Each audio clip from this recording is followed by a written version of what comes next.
ओम परमात्मने नमः। बहिरन्तस्य भूतानामंचरम क्षरमेव च सूक्ष्मत्वान्त दविज्ञेयम दूरस्थम चान्तिके च तथा। ज्ञेय तत्व का वर्णन कुल 6 श्लोकों में हुआ है। उनमें से इस श्लोक में के अंतर्गत पहले के 3 श्लोकों का और आगे के 2 श्लोकों का भाव भी आ गया है। अतः यह श्लोक इस प्रकरण का सार है। बहिरन्तस्य भूतानामचरम चरमेव च, जैसे बर्फ के बने हुए घड़ों को समुद्र में डाल दिया जाए तो उन घड़ों के बाहर भी जल है और भीतर भी जल है और वे खुद भी बर्फ के बने होने से जल ही हैं। ऐसे ही संपूर्ण चर अचर प्राणियों के बाहर भी परमात्मा है, भीतर भी परमात्मा है और वे खुद भी परमात्मा स्वरूप ही हैं। तात्पर्य यह हुआ कि जैसे घड़ों में जल के सिवाय दूसरा कुछ नहीं है, अर्थात सब कुछ जल ही जल है, ऐसे ही संसार में परमात्मा के सिवाय दूसरा कोई तत्व नहीं है, अर्थात सब कुछ परमात्मा ही परमात्मा है। इसी बात को भगवान ने महात्माओं की दृष्टि से वासुदेव सर्वम और अपनी दृष्टि से सद सच्चा हम कहा है। दूरस्थम चांत के च तथा, किसी वस्तु का दूर और नजदीक होना 3 दृष्टियों से कहा जाता है, देशकृत, कालकृत और वस्तुकृत। परमात्मा तीनों ही दृष्टियों से दूर और नजदीक से नजदीक है। जैसे दूर से दूर देश में भी वे ही परमात्मा है और नजदीक से नजदीक देश में भी वे ही परमात्मा हैं। पहले से पहले भी वे ही परमात्मा थे और पीछे से पीछे भी वे ही परमात्मा रहेंगे और अब भी वे भी परमात्मा हैं। संपूर्ण वस्तुओं के पहले भी वे ही परमात्मा है, वस्तुओं के अंत में भी वे ही परमात्मा है और वस्तुओं के रूप में भी वही परमात्मा है। उत्पत्ति, विनाशशील पदार्थों के संग्रह और सुख भोग की इच्छा करने वाले के लिए परमात्मा तत्वतः समीप होने पर भी दूर है, परंतु जो केवल परमात्मा के ही सम्मुख है उसके लिए परमात्मा नजदीक है। इसलिए साधक को सांसारिक भोग और संग्रह की इच्छा का त्याग करके केवल परमात्मा का ही प्राप्ति की अभिलाषा जागृत करनी चाहिए। परमात्मा प्राप्ति की उत्कट अभिलाषा होते ही परमात्मा की प्राप्ति हो जाती है, अर्थात परमात्मा से नित्य योग का अनुभव हो जाता है।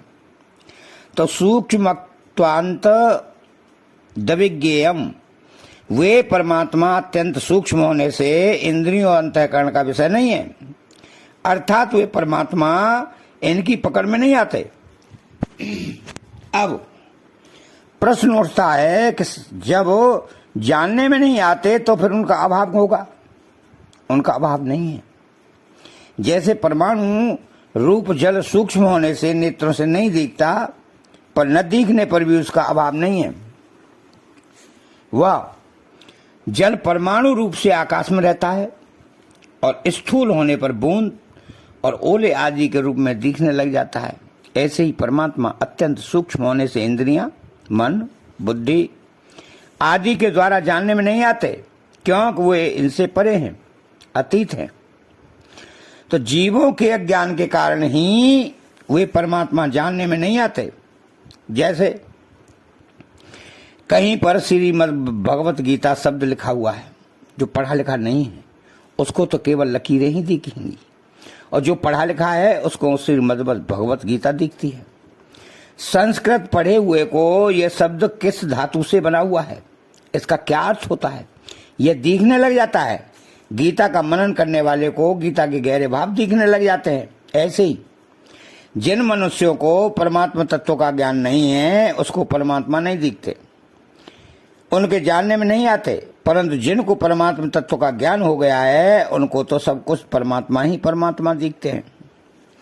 उस परमात्मा तत्व को ज्ञेय भी कहा गया है और अविज्ञेय भी कहा गया है।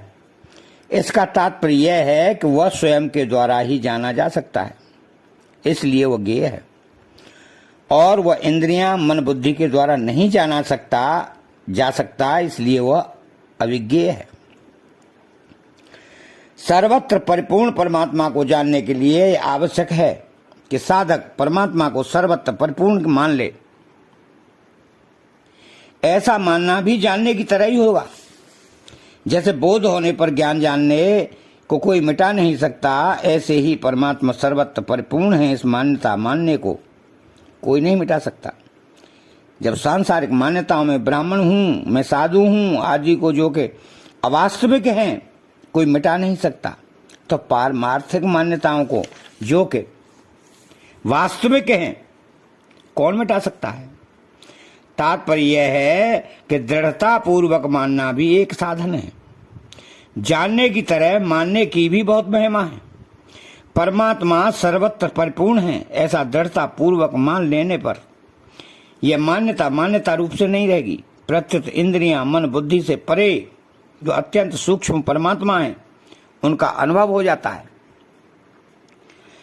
तो परमात्मा को ज्ञेय कहा गया है, परंतु इस श्लोक में उसको अविज्ञेय कहने का तात्पर्य है कि परमात्मा ज्ञेय होने पर भी संसार की तरह ज्ञेय नहीं है।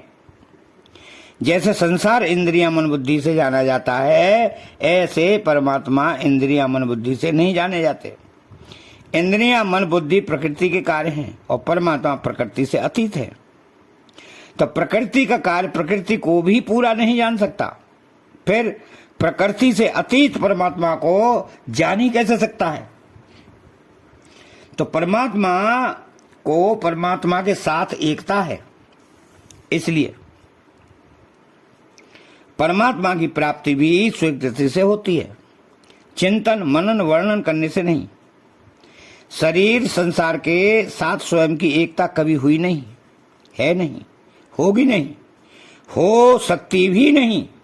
तो परमात्मा से स्वयं कभी अलग हुआ नहीं है, नहीं होगा, नहीं हो सकता भी नहीं।